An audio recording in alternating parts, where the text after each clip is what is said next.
మన ప్రభు అయిన యేసుక్రీస్తు నామంలో జూమ్ లో జాయిన్ అయిన మీ అందరికి కూడా నా హృదయపూర్వకమైన వందనాలు తెలియజేస్తున్నాను. దేవునికి స్తోత్రం కలుగును గాక. ప్రియమైన దేవుని బిడ్డలారా, మరి కొన్ని నిమిషాలు మనకున్న సమయంలో వాక్యాన్ని ధ్యానించుకుందాం. మొదటి సమూయేలు గ్రంథం 4వ అధ్యాయము 2వ వాక్యంలో 1-2 వాక్యాలు నేను చదువుతాను. ఇశ్రాయేలీలు ఫిలిష్తీయులతో యుద్ధము చేయుటకై బయలుదేరి ఎబెనెజర్లో దిగగా, ఫిలిష్తీయులు అఫెక్కులో దిగిరి. ఫిలిష్తీయులు ఇశ్రాయేలీల మీద తమ్మును యుద్ధ పంక్తులుగా తీర్చుకొనగా, వారు యుద్ధములో కలిసినప్పుడు ఇశ్రాయేలీలు ఫిలిష్తీయుల ఎదుట ఓడిపోయి యుద్ధ భూమిలోనే ఎక్కువ తక్కువ 4,000 మంది హతులైరి. ప్రియమైన దేవుని బిడ్డలారా, ఇశ్రాయేలీలకి ఫిలిష్తీయులకి మధ్య జరుగుతున్న యుద్ధంలో మొదటి ఫేజ్ లో 4,000 మంది హతులైనట్లుగా మనం ఈ చోట చూడవచ్చు.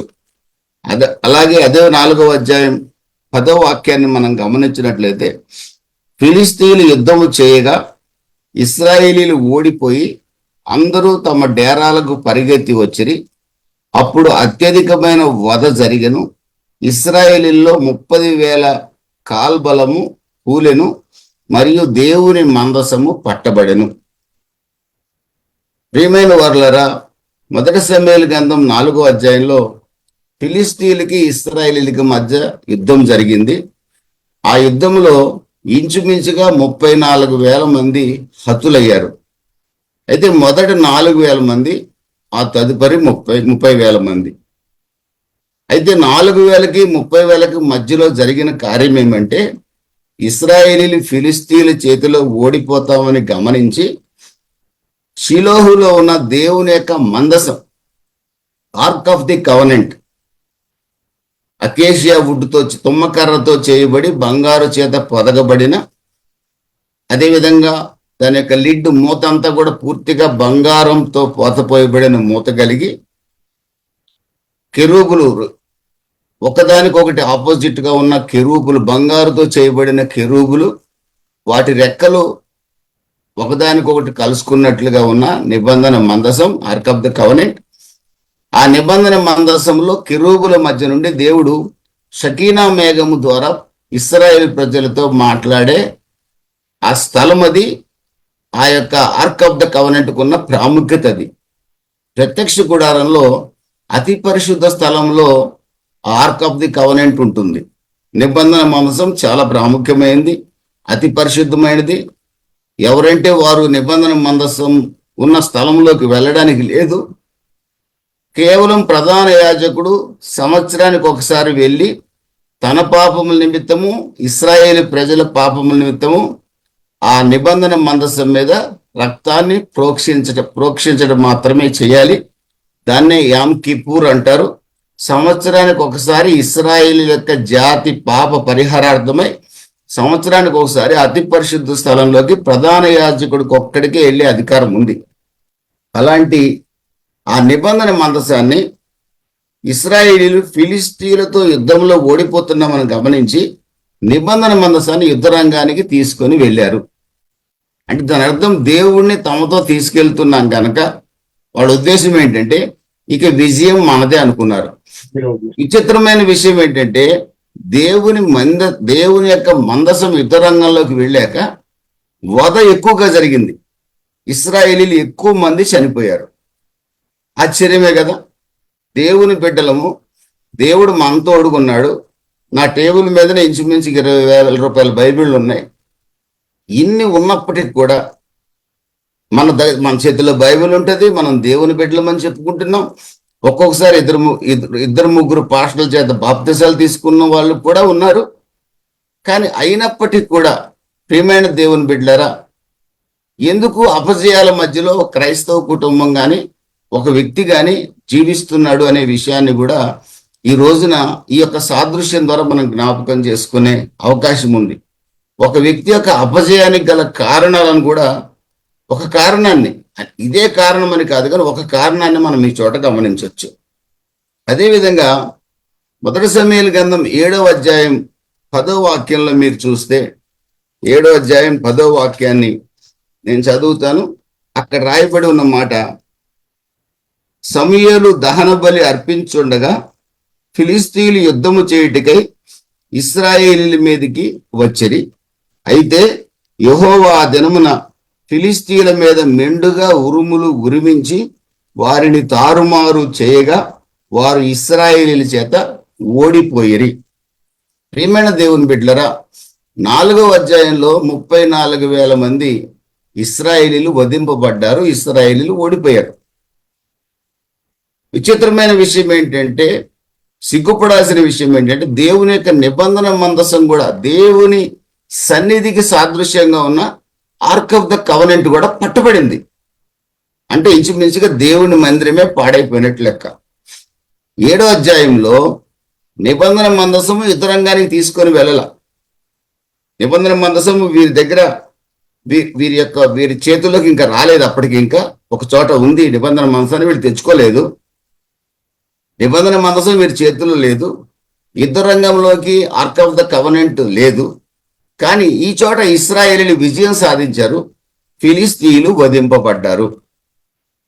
ఈ రెండు విషయాలను మనం కంపేర్ చేసుకున్నట్లయితే, ఒక చోట ఫిలిస్తీయులు ఓడిపోయారు, ఒక చోట ఫిలిస్తీయులు ఓడిపోయారు, ఇశ్రాయేలీలు విజయం సాధించారు. మరొక చోట ఇశ్రాయేలీలు ఓడిపోయారు, ఫిలిస్తీయులు విజయం సాధించారు. ఇశ్రాయేలీలు అయిన దేవుని బిడ్డలు విజయం సాధించడానికి గల కారణం ఏమిటి అనే విషయాన్ని కనుక మనం పరిశీలించినట్టయితే, క్లుప్తంగా పరిశీలించి ప్రాముఖ్యంగా ఇక్కడ ఈ యొక్క దోషంలో యాజకుల యొక్క పాత్ర ఎంత అనేది కొద్దిగా వివరంగా చెప్పాలని ఆశపడుచున్నాను. ప్రీస్ట్ యొక్క పాత్ర, ఈ రోజున సేవకుడు లేదా మనందరం కూడా యాజకులము, రాజులైన యాజక సమూహము, దేవుని సొత్తైన ప్రజలమని 1 పేతురు 2:9 రాయబడింది.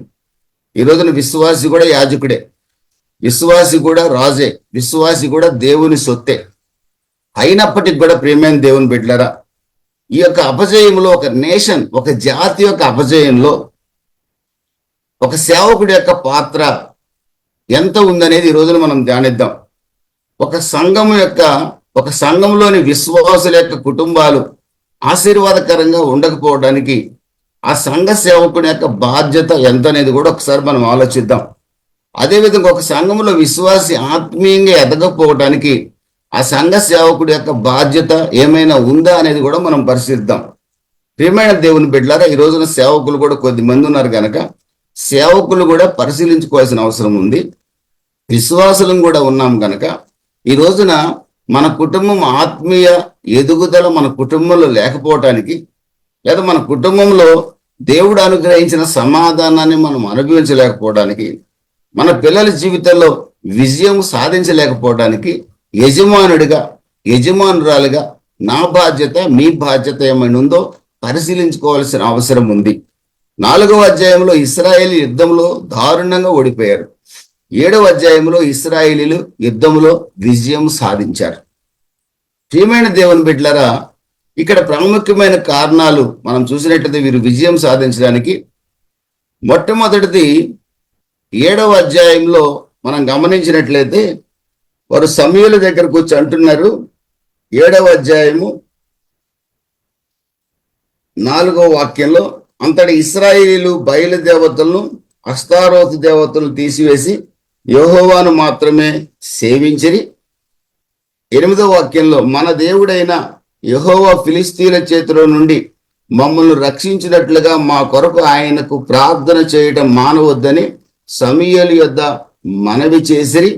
6వ వాక్యంలో, వారు మిస్పాలో కూడుకొని నీళ్లు చేది యెహోవా సన్నిధిని కుమ్మరించి ఆ దినం ఉపవాసం ఉండి యెహోవా దృష్టికి మేము పాపాత్ములమని ఒప్పుకొనిరి. దేవునికి స్తోత్రం కలుగును కాక. ప్రియమైన దేవుని బిడ్డలరా, 4వ అధ్యాయంలో ఇశ్రాయేలీలు యుద్ధానికి వెళ్ళారు. అక్కడ ఎలాంటి ప్రార్థన లేదు. వారిలో సేవకుల దగ్గర ప్రార్థన చేయించుకునే అలవాటు వాళ్ళకి లేదు. వాళ్ళందరూ కూడా వికెట్ వేసులోనే ఉన్నారు, చెడు మార్గాల్లోనే ఉన్నారు. వారు గర్వంతో ఫిలిస్తీన్ల మీద యుద్ధానికి వెళ్ళారే గాని వారు దీనులై విరిగి నలిగిన మనసు కలిగిన వారై శత్రువుని ఓడించాలని దేవుని యొక్క చిత్త ప్రకారం వారు యుద్ధానికి వెళ్ళిన వారు కాదు. వారిలో దీనత్వము లేదు, విరిగి నలిగిన మనసు లేదు. వారు దేవునికి మేము యుద్ధానికి వెళ్తున్నాం ప్రభువా, మాకు సహాయం చేయమని మొరపెట్టిన వారు కాదు. ఆనాడు యాజకుడైన ఏలీ దగ్గరికి వెళ్ళి ఏలీ దగ్గర కూడా ప్రార్థన చేయించుకొని డైరెక్షన్ తీసుకున్న వాళ్ళు కూడా కాదు.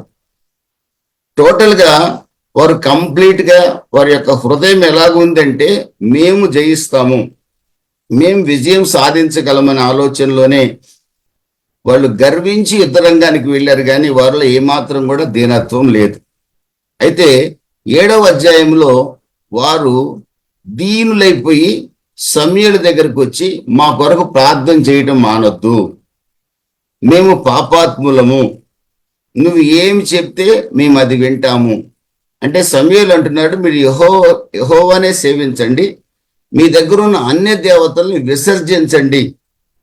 మీరు యెహోవా దేవుణ్ణి నమ్ముకున్నానని చెప్తూ ఇంకా లోక సంబంధమైన దేవతల్ని దేవుళ్ళని పూజిస్తూ ఆచారాలను ఆచరిస్తూ కుటుంబంలో కూడా పిల్లలకి ఆచారాలని పద్ధతుల్ని బోధిస్తూ అలా అంటారు. కానీ క్రైస్తవులుగా మనం ఉండలేము, మనం అన్ని జనుల నుంచి వచ్చిన వాళ్ళం కదా, కొన్ని మన అన్ని జనుల ఆచారాలు కొన్ని పాటించాలమ్మా, లేకపోతే మన వాళ్ళ మధ్యలో మనం పలచనైపోతాం అని పిల్లలకు కూడా బోధించుకుంటూ ఉండే క్రైస్తవులు ఈ రోజున మనం చూడొచ్చు. కానీ సమూయేలు ఎప్పుడైతే చెప్పాడో వాళ్ళు ఏం చేశారో తెలుసండి, వెంటనే అన్య దేవతల్ని వాటి ఆచారాల్ని విసర్జించారు. 7వ అధ్యాయంలో మీరు చూడొచ్చు. ఈ రోజున కనుకనే ప్రియమైన దేవుని బిడ్డలారా, 7వ అధ్యాయంలో ఇశ్రాయేలీయులు విజయం సాధించగలిగారు. 4వ అధ్యాయంలో వారి దగ్గర అన్ని దేవతల విగ్రహాలు ఉన్నాయి, అన్ని దేవతలను పూజిస్తున్నారు, ఆ ఆచారాలను పాటిస్తున్నారు. వారిలో దీనత్వం లేదు, వారిలో విరిగి నలిగిన మనస్సు లేదు. అందుకే వారు అపజయం పాలయ్యారు.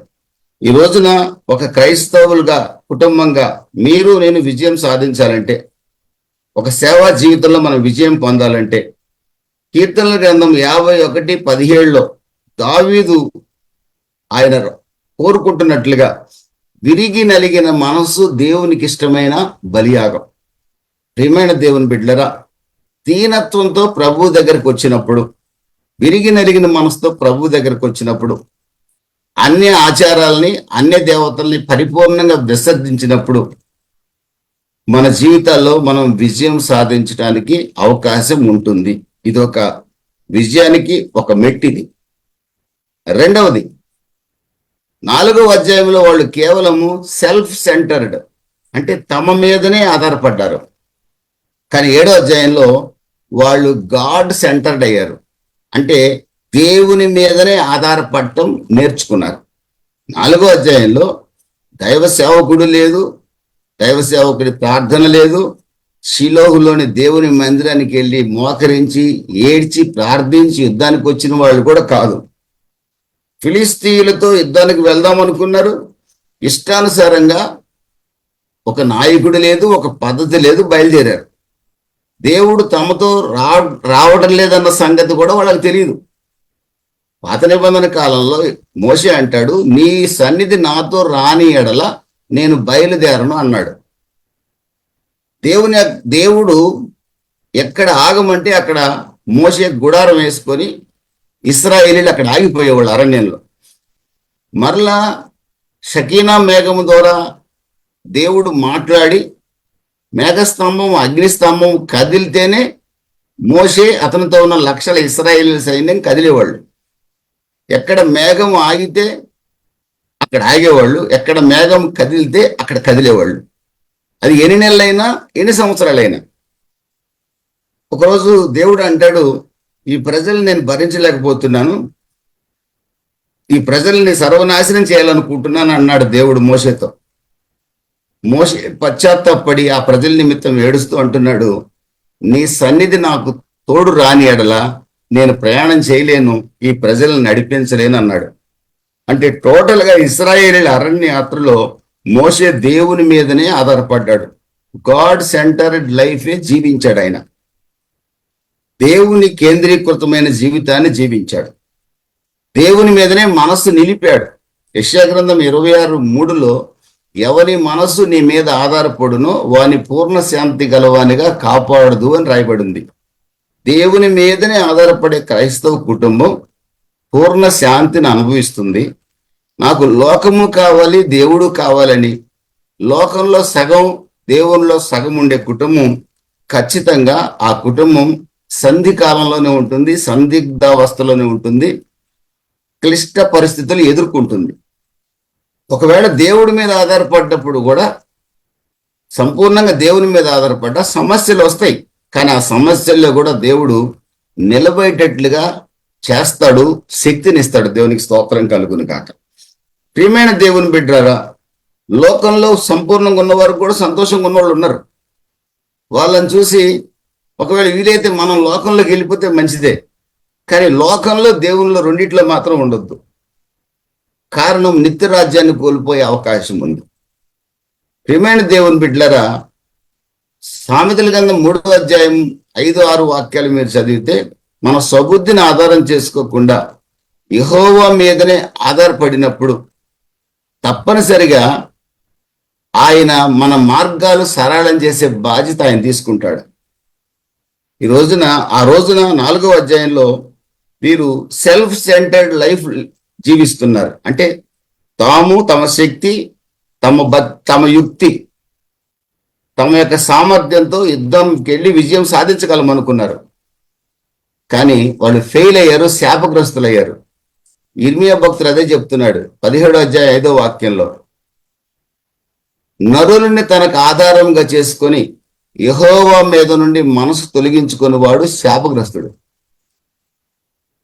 నరుణ్ణి ఆధారంగా చేసుకొని మన కులాన్నో, మన బంధువులనో, లేదా మన స్నేహితుల్లో కోటీశ్వరుణ్ణి ఆధారంగా చేసుకొని అతనేదో మనకు సహాయం చేస్తాడు, మన కుటుంబాన్ని ఆదుకుంటాడు అనుకొని, లేదా ఒక పాస్టర్ని ఆధారంగా చేసుకొని ఆ పాస్టర్నే దేవుడు అనుకొని ఆ పాస్టర్నే దేవుడు అనుకొని పూజిస్తూ యేసు ప్రభువు మీద నుండి మనసు తొలగించుకునే ఒక వ్యక్తి శాపగ్రస్తుడు. నేను ఒక సంఘ అధ్యక్షుడి నోటి నుంచి ఒక మాట విన్నాను ఒకప్పుడు ఒక సంఘంలో. ఆ సంఘం ఎక్కడ అనేది నేను చెప్పను, కానీ ఆ సంఘ ప్రెసిడెంట్ అంటాడు నాతో, మా పాస్టర్ గారు నడిచే దేవుడు అన్నాడు. యేసు ప్రభు నేను చూడలేదు, మా పాస్టర్ గారే నడిచే యేసు ప్రభు అండి, ఏమంటారు పాల్మాథ్యూ గారు అన్నాడు. నేను మౌనంగా ఉన్నాను. ఆ పాస్టర్ గారి నోటి నుంచి ఎన్ని బూతులు వస్తాయో, ఎన్ని అబద్ధాలు వస్తాయో నాకు తెలుసు.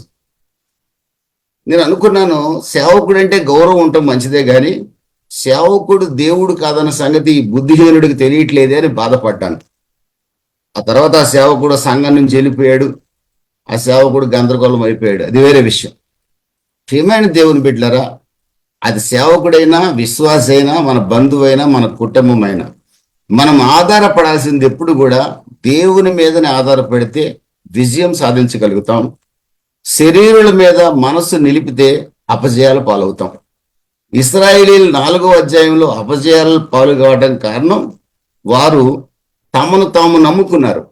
7వ అధ్యాయంలో విజయం సాధించడానికి కారణం దేవుని మీద మనసు నిలిపారు. ప్రియమైన దేవుని బిడ్డలారా, 3వ విషయము, 4వ అధ్యాయంలో ఇశ్రాయేలీయుల మధ్యలో పాపము నివాసం చేస్తుంది. ఇశ్రాయేలీయులు సంపూర్ణంగా పాపంలో మునిగి తేలుతున్నారు.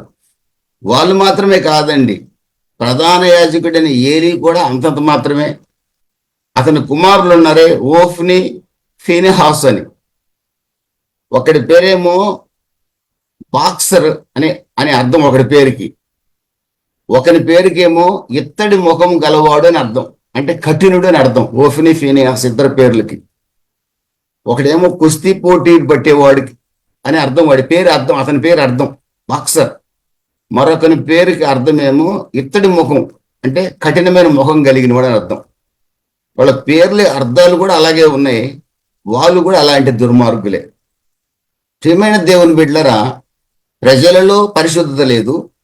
ఆ రోజున్న యాజకుల్లో, మందిర సేవకుల్లో పరిశుద్ధత లేదు.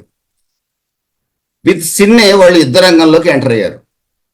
మళ్ళీ పైగా దేవుని యొక్క నిబంధన మందసాన్ని కూడా తెచ్చుకున్నారు, బైబిల్ని కూడా తీసుకొని పోయారు. అంటే బైబిల్ ఉంటే మనం ఎంత పాపంలో ఉన్నా మనకు విజయం వస్తుందని వాళ్ళ నమ్మకం, కానీ అది తప్పు. బైబిల్ ఉన్నంత మాత్రాన విజయం రాదు. బైబిల్ తల కింద పెట్టుకున్నంత మాత్రాన సాతాను మన దగ్గర రాకుండా ఉండడం. చర్చిలో ఉన్నాను కనుక సాతాను నన్ను ఏమీ చేయలేడు అనుకుంటే పొరపాటు. సాతానుగాడు క్రైస్తవ సంఘాల్లోనే ఎక్కువ సంచరిస్తాడు. నాకు ఈ మధ్య ఒక ఆయన, నాకు చాలా మంది పెద్ద పెద్ద సేవకులు మన సంఘంలోకి సైతాన్ని రాడంటే నాకు నవ్వు వచ్చేది. అప్పుడు నవ్వు రాలి, అప్పుడు నమ్మా నేను, నాకేం తెలియదుగా బైబిల్. ఆ తర్వాత ఈ మధ్యకాలంలో బైబిల్ చదువుతుంటే యేసు ప్రభు సమాజ మందిరంలో ఉంటే దయ్యం పట్టినోడు యేసు ప్రభు ఎదురుగానే కూర్చున్నాడు. ఓత్సేయి గలవాడు యేసు ప్రభు ఎదురుగానే కూర్చుంటాడు.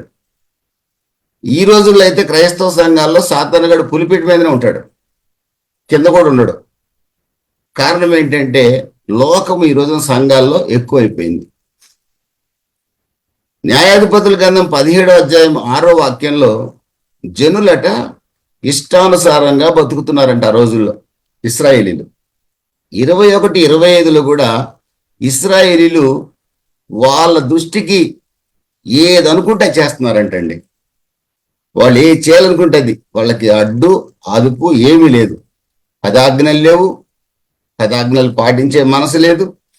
వారి దృష్టికి ఏం చేయాలనుకుంటే చేసి దేవుని దృష్టిలోనట వాళ్ళు బహు నీచులుగా మారారట, అసహ్యమైన వారిగా మారారట.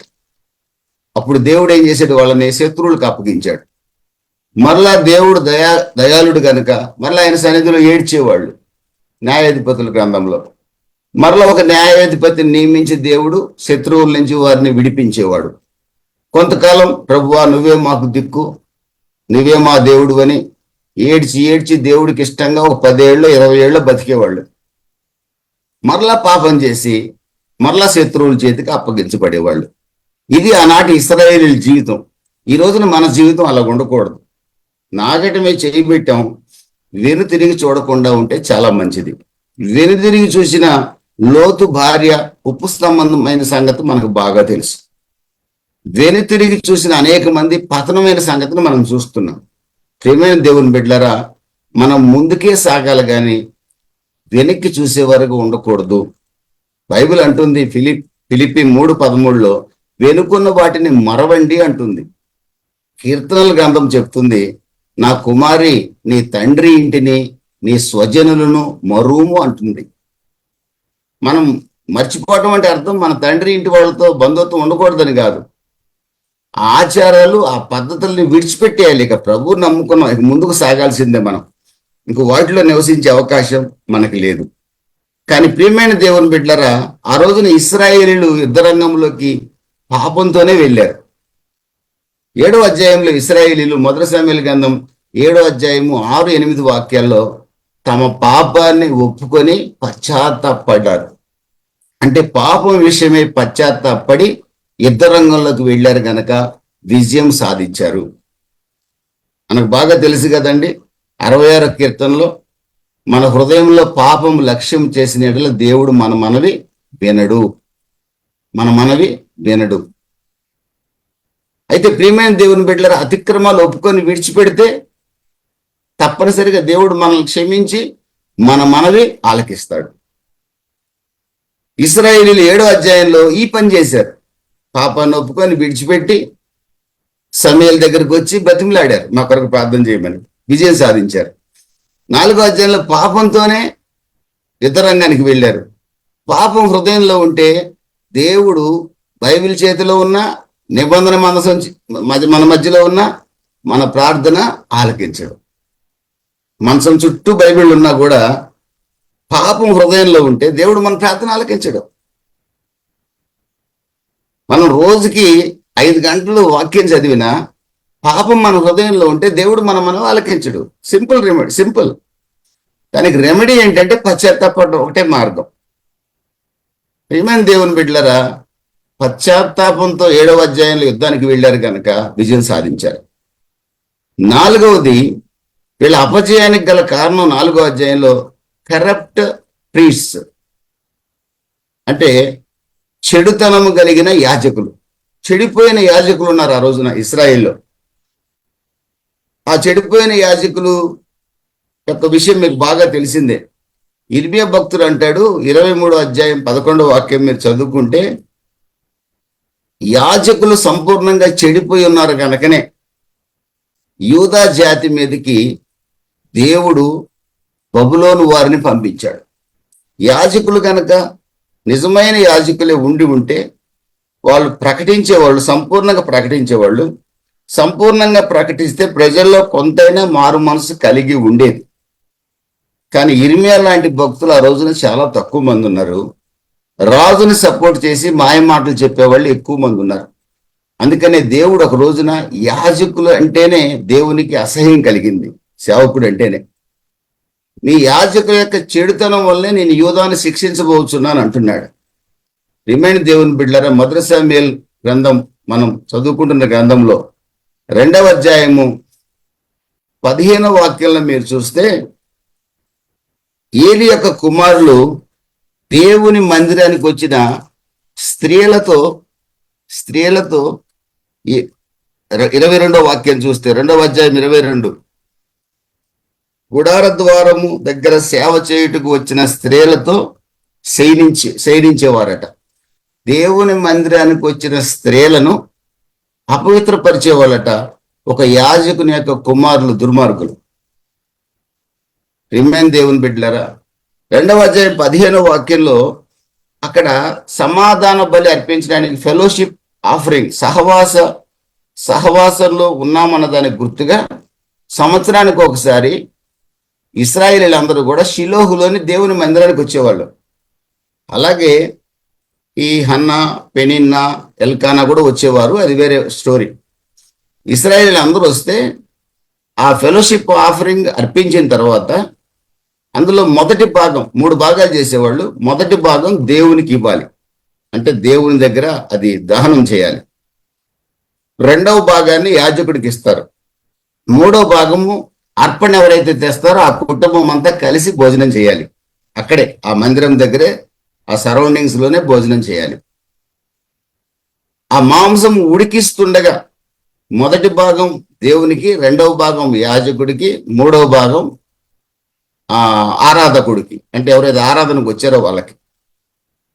ఇక్కడ ఒక విచిత్రమైన విషయం ఏంటంటే 2వ అధ్యాయం 15వ వాక్యంలో చూస్తే ఏలీ కుమారులట తమ మనుషుల్ని పంపించి, ఉడికే మాంసం మాకొద్దు, పచ్చి మాంసమే మాకు కావాలని అడిగితే, అయ్యా ధర్మశాస్త్రంలో మాంసం ఉడికించిన తర్వాతనే యాజకుడి భాగం యాజకుడికి ఇవ్వమని ఉంది కదా, ముందు దేవుడికి ఇవ్వాలి, తర్వాత యాజకుడికి ఇవ్వాలి, తర్వాత మేము తీసుకోవాలి, దయచేసి దేవుని భాగం దేవునికి ఇచ్చేదాకన్నా ఆగండి అంటే ఏలీ కుమారులు ఆగేవాళ్ళు కాదట.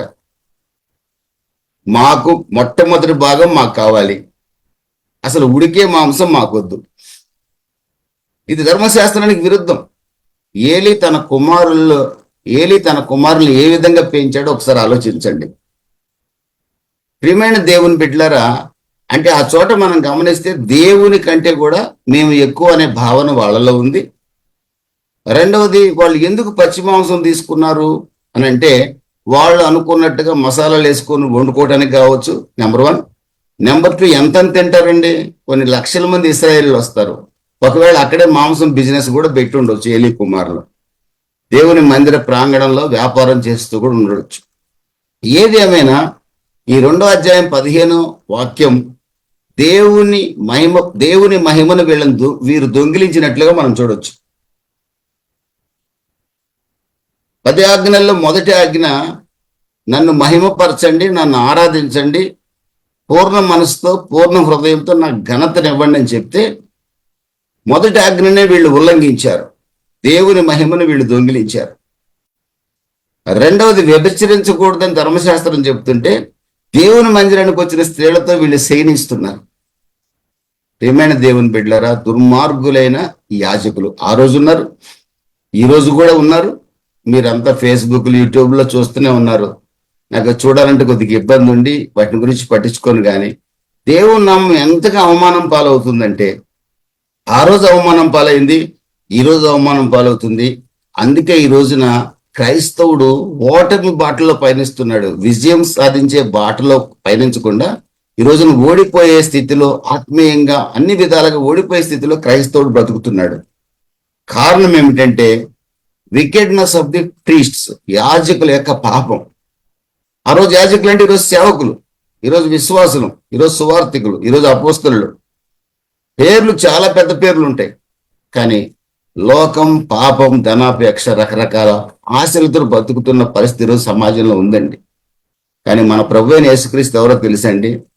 ఆయన నిజమైన ప్రధాన యాజకుడు. ఆయన యోహాను సువార్త 10, 11, 12 అంటాడు. 10వ అధ్యాయం 11, 12 అంటాడు, నేను నిజమైన గొర్రెల కాపరిని. జీతగాడే, వాడు గొర్రెల కొరకు ప్రాణం పెట్టడం. జీతాలు తీసుకొని సేవ చేసేవాళ్ళు సరిగా సేవ చేయరని నేను చెప్పను, కానీ ధనాపేక్ష మనసుతో సేవ చేసేవాడు జీతగాడే. జీతం తీసుకునేవాడైనా లేకపోతే ఇండిపెండెంట్ సేవకుడైనా కూడా ధనాపేక్షతో ఏ వ్యక్తి అయితే సేవ చేస్తాడో అతడు జీతగాడితోనే సమానం దేవుని దృష్టిలో. అతడు గొర్రెలకు ఆపద వచ్చినప్పుడు పారిపోతాడు, నిలబడ్డు. కానీ నిజమైన యాజకుడు, సేవకుడు గొర్రెల కొరకు అండగా నిలబడతాడు. బలహీనమైన గొర్రెల్ని భుజం మీద వేసుకుంటాడు. అప్పుడే పుట్టిన గొర్రెల్ని భుజం మీద వేసుకొని నడిపిస్తాడు. కుంటి వాటిని, గుడ్డి వాటిని జాగ్రత్తగా తోలుతాడు. తన మంద ఏంటో, మంద పరిస్థితి ఏంటో, మందలో ఉన్న కుటుంబాల పరిస్థితి ఏంటో, ఒక సేవకుడికి తన సంఘంలో ఉన్న కుటుంబాల పరిస్థితి ఏంటో, వాళ్ళ బలహీనతలు ఏంటో, వాళ్ళ ఆర్థిక పరిస్థితులు ఏంటో, వారి ఆరోగ్య పరిస్థితులు ఏంటో వాళ్ళు చెప్పేదాకా తెలుసుకోలేదు అంటే అతని సేవకుడే కాదు, ట్రూ ప్రీస్ట్ కానే కాదు. ఈ రోజున సంఘాలు మరి ఎందుకు ఉంటున్నాయో కూడా అర్థం కావట్లేదు. ఎక్కడో తెర మీద పెడితే, స్క్రీన్ పెడితే అక్కడ పోయి కాళ్ళకు దండం పెట్టి వాక్యం వినేసి వస్తున్నారు జనం. మరి వాళ్ళ కాపరి ఎవరో వాళ్ళకే అర్థం కావట్లా. ప్రియమైన దేవుని బిడ్డలారా, కాపరి పాత్ర చాలా ప్రధానమైంది. ఏలి యొక్క 2 కుమారులు ఈ విధమైన దుర్మార్గులు అయితే ఏలికి దేవుడు అవకాశం ఇచ్చాడు, గద్దించే అవకాశం కూడా ఇచ్చాడు. కానీ సామెతల గ్రంథం 13వ అధ్యాయం 24వ వాక్యంలో బెత్తము వాడని తండ్రి ఖచ్చితంగా ఆ కుమారుడికి విరోధే, చెడగొడతాడు ఆ కుమారుడిని. ఏలి చాలా స్మూత్ గా, నాయనలారా మీరు స్త్రీలతో శయనిస్తున్నారన్న సంగతి నాకు తెలిసింది, ఇది మంచిది కాదు అంటున్నాడు. ఇది మంచిది కాదు అంటున్నాడండి. సింపుల్ గా ఒక మాట అనేసాడు. ఇమ్మీడియట్ గా అతను చేయాల్సింది ఏంటో తెలుసండి? తన కుమారులిద్దరిని మందిర పరిచర్య నుంచి తొలగించాలి. మందిర పరిచర్య నుంచి తొలగించాలి. ఆ రోజు ఏలి తొలగించలేదు, ఈరోజు ఏలి లాంటి వాళ్ళు కూడా తొలగించట్లా. నా వారసత్వంగా కట్టుకున్న ఈ మందిరం నా కొడుకు రావాలి, కానీ ఇంకొకడికి వస్తే ఎలాగని ఆలోచన చేసే వాళ్ళు కూడా ఉన్నారు. ఈ మందిరం వారసత్వం కాదు, నా కొడుకే కావాల్సిన అవసరం లేదు, సేవకుడు ఎవరైనా కావచ్చని తాను చనిపోతూ వేరే వాళ్ళకి మందిరాలు అప్పగించిన సేవకులు కూడా ఉన్నారు. తన సంఘంలో ఉన్న విశ్వాసులకు అప్పగించిన వాళ్ళు కూడా ఉన్నారు. త్యాగమూర్తులు ఉన్నారు, స్వార్థపరులు కూడా ఉన్నారు. 2 రకాల క్రైస్తవ పరిస్థితులు ఈ రోజున సమాజంలో ఉన్నాయి. ఏలి లాంటి వాళ్ళు ఆ రోజు ఉన్నారు, ఈ రోజు కూడా ఉన్నారు. సింపుల్ గా ఆయన గద్దించాడు, నాయన దేవునికి విరుద్ధంగా పాపం చేస్తే ఎలాగరా, దేవుడు శిక్షిస్తాడు కదా అన్నాడే గాని వారిని మందిరపు పరిచర్యని తప్పించలేదు, వారిని కఠినంగా కూడా గద్దించలేదు. 2వ అధ్యాయం మీరు చూస్తే. ప్రియమైన దేవుని బిడ్డలారా, అదే సామెతల గ్రంథం 13:1 మీరు రాయబడిన మాట ఒకసారి 13:1 నేను చెప్పిన వాక్యాలు తర్వాత నోట్ చేసుకునే తర్వాతైనా మీరు ధ్యానించండి. మన కుటుంబాలకు ప్రయోజనకరంగా ఉంటాయి. ఏలియే కాదు, మన కుటుంబం కూడా. తండ్రి శిక్షించిన కుమారుడు జ్ఞానం కలవాడు. ఏ తండ్రి అయితే కుమారుణ్ణి శిక్షించడో ఆ కుమారుడు బుద్ధిహీనుడవుతాడు, చెడిపోతాడు. ఆ కుమారుడు మార్గము చాలా దారుణంగా ఉంటుంది. నిజమైన తండ్రి, భక్తుడైన తండ్రి, క్రీస్తుని ఎరిగిన తండ్రి ఖచ్చితంగా కుమారుణ్ణి గద్దిస్తాడు, అవసరమైతే శిక్షిస్తాడు, బుద్ధి చెప్తాడు. అందుకే ద్వితీయోపదేశ కాండంలో మోషే ద్వారా దేవుడు మాట్లాడిస్తున్నాడు. మీ పిల్లలకు మీరు ఉపదేశించండి, మీ పిల్లలకు మీరు బోధించండి. జీవము గల దేవుని యొక్క ఆజ్ఞలు, జీవము గల దేవుని యొక్క కట్టడలు, జీవము గల దేవుని యొక్క ఆశ్చర్య కార్యాలు మీ ఇంటి గోడల మీద రాసుకోండి, మీ ద్వారబంధాలకు రాసుకోండి, ఎప్పుడు మీ పిల్లలకు బోధించండి అని చెప్పాడు. కానీ ఏలి యాజకుడే కానీ ఫెయిల్ అయ్యాడు. ఏలి ఇంకొక మాట కూడా ఏలికి బాగా తెలుసు, ప్రధాన యాజకుడు కదండి. లేవియాకాండం 10వ అధ్యాయంలో అహరోను ప్రధాన యాజకుడికి 2 కుమారులు వేరొక అగ్నిని తీసుకొచ్చి బలిపీఠం మీద వేశారు. అంటే దేవుని యొక్క వాక్యానికి విరుద్ధమైన అగ్నిని తెచ్చి బలిపీఠం మీద వేశారు. అగ్నిని బలిపీఠంలో ఎప్పుడు అగ్ని మండుతూనే ఉంటుంది 24/7. వీళ్ళు తెచ్చి అక్కడ మళ్ళీ రోజు మనం లేచి పొయ్యి ముట్టించినట్టుగా వాళ్ళు ముట్టించాల్సిన అవసరంలా. దేవుడే ఆకాశం నుంచి అగ్నిని దింపి మొట్టమొదట బలిని దహించాడు దేవుడు. ఆ మంట ఎప్పుడు మండుతూనే ఉంటుంది బలిపీఠంలో. ఆ బలిపీఠం కింద ఆ నిప్పులు ఎప్పుడు మండుతూనే ఉంటాయి. కానీ వీళ్ళు తెలివిగా త్వరగా మండాలనుకున్నారో మరి త్వరగా బలి దహించాలనుకున్నారో అన్యాగ్ని తీసుకొచ్చి బలిపీఠంలో వేశారండి. అహరోను యొక్క 2 కుమారులు చనిపోయారు. నాదాబు అబీహు ఇద్దరు చనిపోయారు. ఈ సంగతి పాస్ట్ ఇన్సిడెంట్ ఏలీకి తెలుసు. తనలాంటి ప్రధాన యాజకుడు, మొదటి ప్రధాన యాజకుడు అహరోను యొక్క 2 కుమారులు చనిపోయారు, నాయన మీకు కూడా ప్రమాదం ఉంది, దయచేసి జాగ్రత్తగా ఉండండి, మారు మనసు పొందండి, పశ్చాత్తాపడండి అని చెప్పుండొచ్చు, కానీ చెప్పిన దాఖలాలు ఏమీ లేవు. ఇక్కడ ఏలి యొక్క మనసు ఏంటంటే దేవుని కంటే కూడా తన కుమారులను ఎక్కువగా అతను ఘనపరిచినట్లుగా మనం ఈ చూడొచ్చు. దానివల్ల జరిగిన నష్టం ఏమిటంటే కుమారులు ఇద్దరూ చనిపోయారు. యుద్ధ రంగంలో 4వ అధ్యాయంలో ఒక జాతి మొత్తం ఓడిపోయింది. 2 యాజకుల యొక్క పాపాన్ని బట్టి, ప్రధాన యాజకుడైన ఏలి యొక్క అలసత్వాన్ని బట్టి, కుమారుల్ని గద్దించలేని, సరిగా పెంచలేని పాస్టర్ని బట్టి, తండ్రిని బట్టి జాతి శపించబడింది. ప్రియమైన దేవుని బిడ్డలరా, దేవుని నిబంధన మనసం పట్టబడింది. ప్రియమైన దేవుని బిడ్డలరా, 2 కుమారులు చనిపోయారు, తండ్రి చనిపోయాడు. అన్నిటికంటే ప్రాముఖ్యమైనది మహిమ ఇశ్రాయేలీలో నుంచి వెడలిపోయింది. ఈకాబోదు మహిమ ఇశ్రాయేలీలో నుంచి వెళ్ళిపోయింది. ఏలి కోడలు కుమారుని కంటూ ఈకాబోదు అని చెప్పి పేరు పెట్టి చనిపోయింది. ఎంత ఘోరం అండి! పాపము చాలా భయంకరమైనది. పాపం వల్ల వచ్చే జీతం మరణం. ఇది మనకు అందరికీ తెలుసు. యెహోషువ గ్రంథం 6-7 అధ్యాయాల్లో ఆకాన్ అనే ఒక్కడు చేసిన పాపం ఇశ్రాయేలు జాతినంతా భయంకరమైన శ్రమలకు గురి చేసింది. మరలా తిరిగి పశ్చాత్తాపడితే తప్ప ఇశ్రాయేలీలకు విడుదల దొరకల. ఒకే ఒక వ్యక్తి పాపం, ముఖ్యంగా యాజకుడు పాపం సంఘానికి ఆశీర్వాదాన్ని కలగజేయదండి. అందుకనే పౌలు గారు అంటాడు, మీరు అనేకులు బోధకులు కాకుండా అంటాడు. బోధకుడు బహు జాగ్రత్తగా ఉండాల్సిన అవసరం ఎంతైనా ఉంది. యాజకుని యొక్క పాపం వల్ల ఇదొక కారణం. ఆ రోజు 4వ అధ్యాయంలో ఇశ్రాయేలు ఓడిపోయారు. నిజమైన యాజకుడు సమూయేలు, దేవుని చేత పిలువబడినవాడు, ఎన్నుకోబడినవాడు. అతని తల్లి అయిన హన్నా త్యాగపూరితంగా దేవునికి చేసిన వాగ్దానం నెరవేర్చింది. 5 సంవత్సరాల వయసులో దేవుని మందిర పరిచర్యకు వచ్చాడు. 12 సంవత్సరాల వయసులో దేవుడు ఆయనతో మాట్లాడటం ప్రారంభించాడు. ఏలి 90 ఏళ్ల వయసు వచ్చినప్పుడు దేవుడు మాట్లాడే అవకాశం లేదు అతనికి. చాలా సంవత్సరాల నుంచి ఇశ్రాయేలీలతో దేవుడు మాట్లాడట్లా, మానేశాడు. ఎందుకంటే ఆ పాపాన్ని బట్టి. మరలా ఎప్పుడైతే సమూయేలు వచ్చాడో సేవలోకి, దేవుడు మాట్లాడటం ప్రారంభించాడు.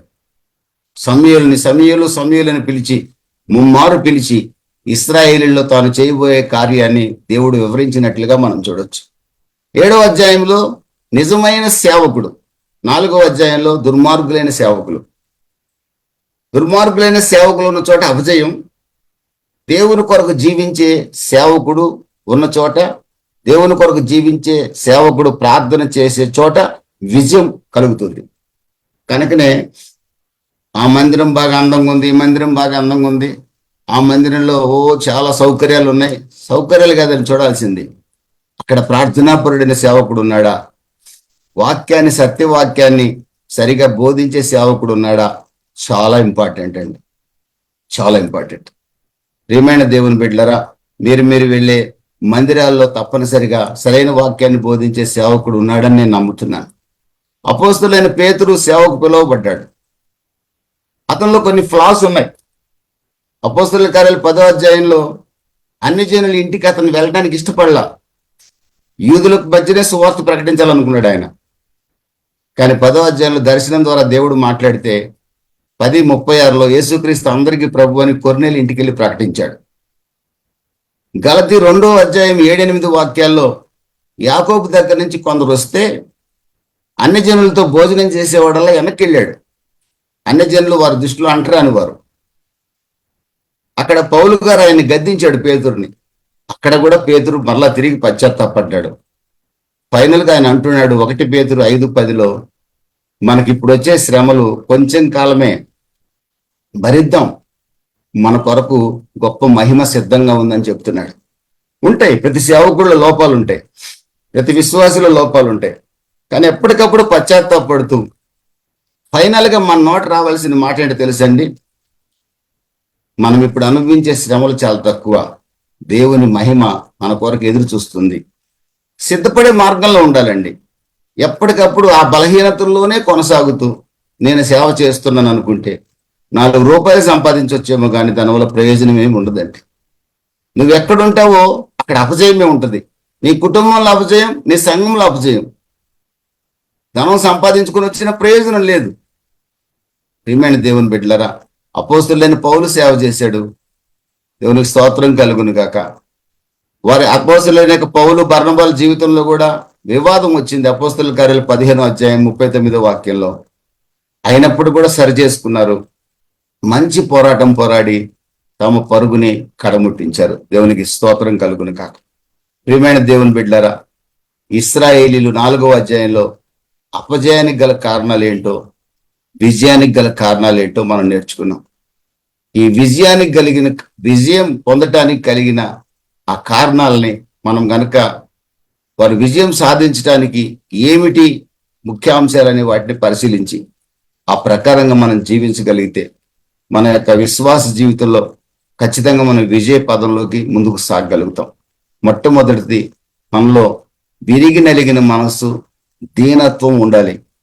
రెండవదిగా మనం దేవుని మీదే ఆధారపడే వారిగా ఉండాలి.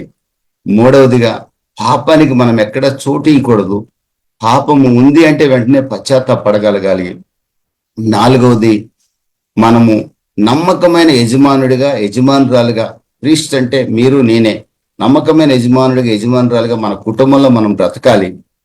అదేవిధంగా సంఘాన్ని పాలించే ఒకవేళ సేవకులు మీలో ఉంటే మీరు నమ్మకమైన నిజమైన సేవకులుగా బ్రతకగలగాలి.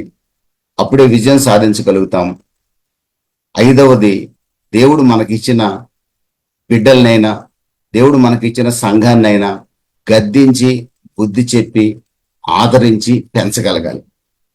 ఈ 5 అంశాలని మనం అనుసరించగలిగితే, 4వ అధ్యాయంలో ఈ 5 అంశాలు ఇశ్రాయేలీయుల జీవితంలో లేకపోవటం వల్ల అపజయాల పాలయ్యారు. 7వ అధ్యాయంలో విజయం సాధించడానికి కారణం ఈ 5 అంశాలు. కనుక వీటిని మనం దృష్టిలో పెట్టుకొని భవిష్యత్తులో మన విశ్వాస జీవితంలో విజయ పదంలో కొనసాగాలని ఒక దైవ సేవకుడిగా నేను ఆశపడుతూ ఈ నా మాటలు ముగిస్తున్నాను. దేవుడు మిమ్మల్ని దీవించి ఆశీర్వదించును గాక. ప్రభు చిత్తమైతే నెక్స్ట్ థర్స్డే కూడా ఒక దైవ సేవకుడు యొక్క కొన్ని లక్షణాలని అపోస్తలులైన పౌలు, పేతురు యొక్క జీవితం ద్వారా మనం పంచుకున్నాం. దేవుడు ఈ కొద్ది మాటలు దీవించి ఆశీర్వదించును గాక. ఖచ్చితంగా మరి విశ్వాసులమైన మనము, సేవకులమైన మనము విజయ పదంలో కొనసాగాలని ఒక దైవ సేవకుడుగా కోరుకుంటూ ఆశీర్వదిస్తూ ఈ నా మాటలు ముగిస్తున్నాను. ప్రార్థన చేసుకుందాం.